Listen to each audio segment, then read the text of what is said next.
হে ৰাম হেন জানি যাৰ ইচ্ছা মুখ্য সৰ্বথা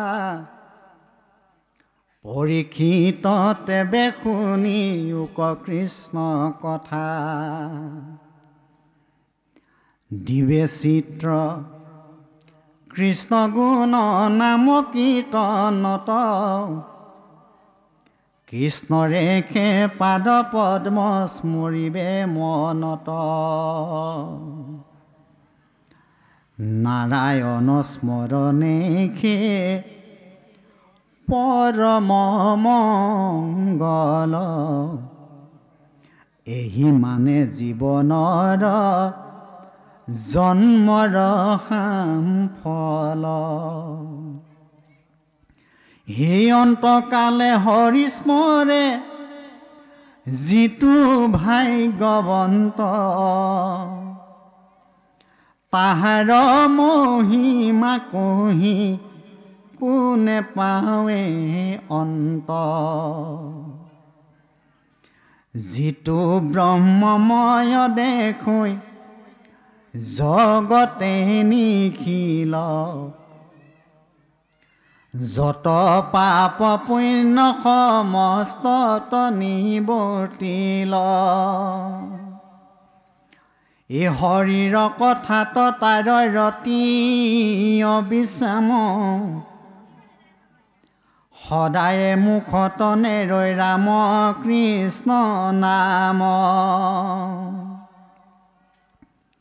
বলি বায় পূৰ্ব কিনো কহিলা মুনি ইটো কথাই একো পুৰুষতো নতো শুনি শুনা সাৱধানে আৰ নিপতি উত্তৰ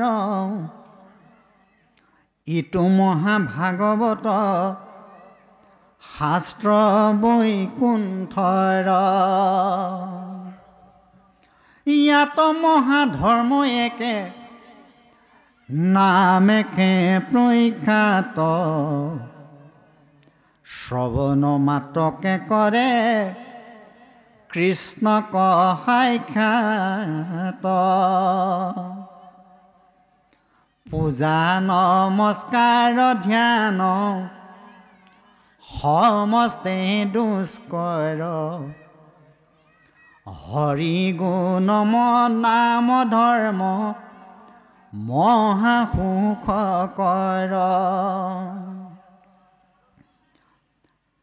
স্ত্ৰী বাল্য বৃদ্ধ সমস্তৰে অধিকাৰ চাণ্ডালকো কৰে নামে তেখনে উদ্ধাৰ কলিৰ সন্ধ্যাতময়ী সুপহিলো পিতিত তুমি মহাবৈষ্ণৱত কৰিবু বিদিত এতিয়া সুন্দৰকৈ উল্লেখ কৰিছে যে ভাগৱত ধৰ্ম কোনে কোনে পালন কৰিব পাৰিব স্ত্ৰী বাল্য বৃদ্ধ সমস্তৰে অধিকাৰ চাণ্ডালকো নামে কৰে তেখনে উদ্ধাৰ যে ভাগৱত ধৰ্ম পালন কৰিব পাৰিব কোনে আইসকলে পাৰিব যুৱকে পাৰিব যুৱতীয়ে পাৰিব বৃদ্ধই পাৰিব ডেকাই পাৰিব সমস্তৰে অধিকাৰ আছে কিন্তু ইয়াত এটা বান্ধন দিছে বান্ধনটো কি শৰণ ভজন গ্ৰহণ কৰি এই ভাগৱত ধৰ্ম যদি পালন কৰে ভাগৱত যদি ঘৰত কীৰ্তন কৰে ইয়াৰ কথাবিলাক যদি ব্যৱহাৰিক জীৱনত পালন কৰে সেইজনৰ জীৱনটো আয়ে হওক বা বাপেই হওক যেনেকৈ এজন মদ নোখোৱা ড্ৰাইভাৰে গাড়ীখন সুচাৰুৰূপে চলাই নি নিৰ্দিষ্ট জেগাৰ পৰা নিৰ্দিষ্ট জেগাত পোৱাব পাৰে তদ্ৰূপ আমাৰ জীৱনটো সুন্দৰকৈ পৰিচালিত হৈ যাব এটুকুৰা লো আৰু এটুকুৰা চুম্বক একেখিনি লুগুৰি কণিকাই থাকে। চুম্বক দশত একেখিনি লুগুৰি কণিকাই থাকে। এই লুগুৰি কণিকাখিনি তাক ভালকৈ খজোৱা থাকে, খাচ খাই থাকে, থকাৰ কাৰণে তাৰ নামটো হৈছে চুম্বক। তাক মামৰে মানে সহজে আক্ৰমণ কৰিব নোৱাৰে। আৰু একেখিনি লুগুৰি কণিকাই এডোখৰ লোহাৰত থাকে, আৰু সেই লুগুৰি কণিকাখিনি বিশৃংখলীয়া হৈ থাকে, থকাৰ কাৰণে তাক সহজে মামৰে আক্ৰমণ কৰিব পাৰে। এতিয়া আমাৰ জীৱনটো সুচাৰুৰূপে পৰিচালনা কৰিবলৈ হ'লে আমি এডোখৰ চুম্বকৰ দৰে পৰিণত হ'ব লাগিব। কেনেকৈ? সাধুৰ সংগৰ আশ্ৰমৰ আশ্ৰয়ৰ দ্বাৰা। এতিয়া ভাগৱত ধৰ্ম যিসকলে শুনিছে, আজি যুৱক যুৱতী, শিশুৰ পৰা ধৰি আইসকল, বয়োবৃদ্ধলৈকে সকলোৱে ইয়াত 100 নম্বৰ আজি পাইছে নাই ক'ব, মই কৈ যাম। এতিয়া ভাগৱত ধৰ্মৰ বাহিৰে অন্য কোনো স্থানত 100 নম্বৰ নাপায়। ভাগৱতৰ 4ৰ্থ স্কন্ধত এই কথাকেইটা সুন্দৰকৈ উল্লেখ কৰিছে। কি বুলি কৈছে? জীৱা কহে, জীৱা শুনে, জীৱাই আনন্দিত, তিনিৰো সমান ফল শাস্ত্ৰৰ বিদিত। জীৱা কহে, যিজনে কয় কিমান পায়? 100 নম্বৰ। জীৱা শুনে, যিসকলে শ্ৰদ্ধা সহকাৰে শ্ৰৱণ কৰিছে কিমান পাব আজি? 100 নম্বৰ। আপোনালোকৰ আইসকলো সকলোৱে আজি 100 নম্বৰ। আৰু জীৱা আনন্দিত, হয়তো একো বুজি পোৱা নাই, যদি কয় বৰ ভাল লাগিল, তেওঁ কিমান পাব? 100 নম্বৰ। আৰু যিসকলে এই অনুষ্ঠানটো সাফল্যমণ্ডিত হৈ উঠিবৰ কাৰণে কায়ে কষ্টে বৰ্তে থাকি সিদ্ধ প্ৰসাদ মুঠি ৰন্ধন কৰিছে, যিসকলে আনন্দৰ মনে বিলাইছে, যিসকলে চাফ চিকুণ কৰিছে ধোৱা পখলাৰ পৰা, সেইসকলে কিমান পাব? 100 নম্বৰ। গতিকে জীৱা কহে, জীৱা শুনে, জীৱা আনন্দিত, তিনিৰো সমান ফল শাস্ত্ৰৰ বিদিত। এতিয়া সকলোৱে কিন্তু আজি 100 নম্বৰ। কিন্তু ভাগৱত ধৰ্মৰ বাহিৰে অন্য কোনো স্থানত 100 নম্বৰটো নাপায়।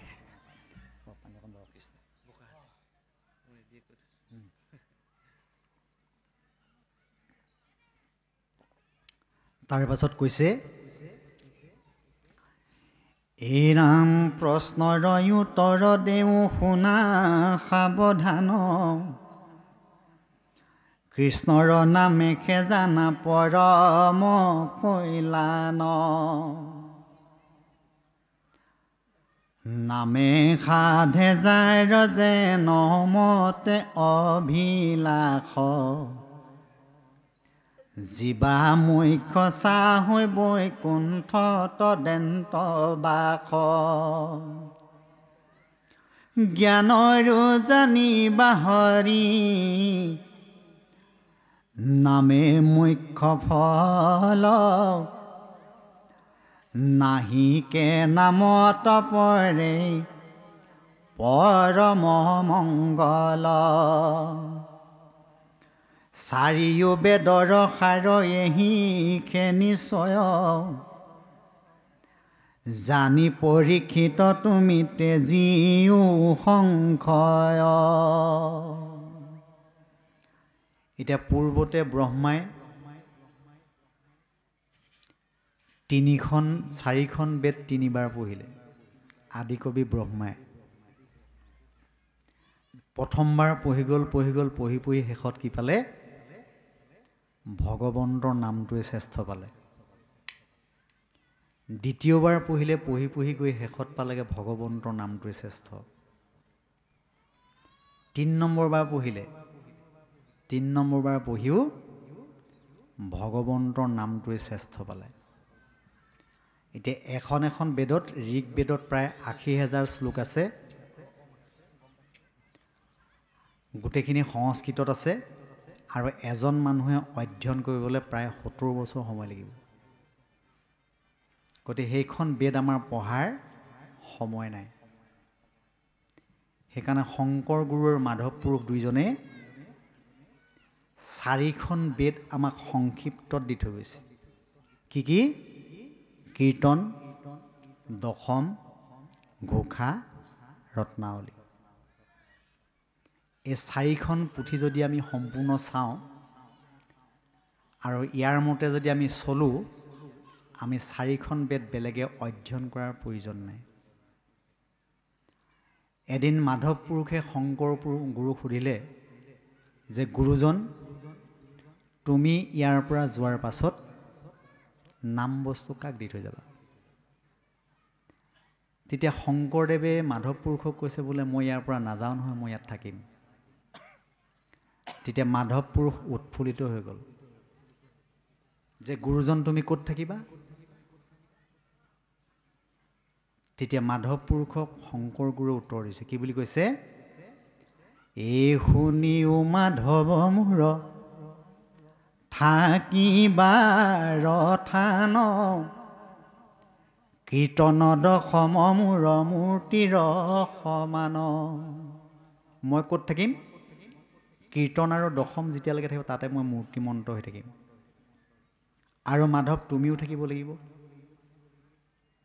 তেতিয়া মাধৱে কৈছে, মই ক'ত থাকিম? তেতিয়া মাধৱ পুৰুষক শংকৰ গুৰুৱে কৈছে, হে ঘোষা নামে শাস্ত্ৰ খানি তুমিও লিখিবা, ঘোষা ৰত্নাৱলী মধ্যে তুমিও থাকিবা। এতিয়া 4খন পুথি আমাৰ 4খন বেদ। এতিয়া এই 4খন বেদৰ পৰা 4টা নাম ব্ৰহ্মাই লৈ আহিছে। এই 4 বেদৰ 4 অক্ষৰ সাৰ কাহিয়ানি ব্ৰহ্মাদেৱে বেকত কৰিয়া থৈলা নাৰায়ণ বাণী। সুহি নাৰায়ণ নামলৈয়া শুদ্ধ কৰোৱা মিশ্ৰিত কায়া, হৰি সন্তোষৰ কাৰণ জ্ঞান নজানি। এতিয়া 4খন বেদৰ পৰা 4টা নাম আখৰলৈ আহিছে নাৰায়ণ। এতিয়া আমি 4খন বেদ আমি ইয়াত বিচাৰিম, কেনেকৈ পাম?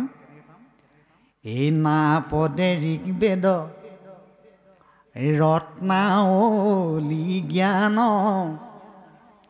ৰা পদে যজুৰ্বেদ কীৰ্তন বিজ্ঞান, হেয় পদে সামবেদ ঘোষা শাস্ত্ৰ তদং, ন পদে অৰ্থৱবেদ মুখ্য শাস্ত্ৰ দশম। গতিকে এই 4খন বেদৰ পৰা 4টা আখৰ আনি এই 4খন পুথি আমাৰ মাজত দি থৈ গৈছে, একদম প্ৰাঞ্জল ভাষাত সহজলকৈ চলিব পৰাকৈ। আৰু যিসকল অসমীয়াই শংকৰ মাধৱক চিনি নাপায়, এফাকি ঘোষা গাব নাজানে, সেইসকল অসমীয়াই নহয় বুলি কৈছে। যদি আমি অসমীয়া বুলি পৰিচয় দিবলৈ হয়, শংকৰ মাধৱৰ বাহিৰে আমি নিজকে অসমীয়া বুলি কেতিয়াও পৰিচয় দিব নোৱাৰোঁ। আমাৰ জন্ম হওঁতে ঘোষাৰে আৰম্ভ, আৰু শেষত মৃত্যুৰ সময়ত শেষত যেতিয়া আমাৰ চোতালত উলিয়াব, ঘোষাৰে শেষ হয়। গতিকে আমি শংকৰ মাধৱৰ কোলাতে জন্ম, আৰু শংকৰ মাধৱৰ কোলাতে আমাৰ শেষ নিশ্বাস। গতিকে প্ৰতিজন যুৱক যুৱতী, প্ৰতিজন অসমীয়াই আৰু প্ৰতিখন গৃহতে যুৱক যুৱতীসকলে ঘোষা শিকক, পাঠ কৰক, কীৰ্তন পঢ়ক, দশম পঢ়ক। তেতিয়াহে আমাৰ উঠি অহা প্ৰজন্মক বচাই ৰাখিব পাৰিব। আজি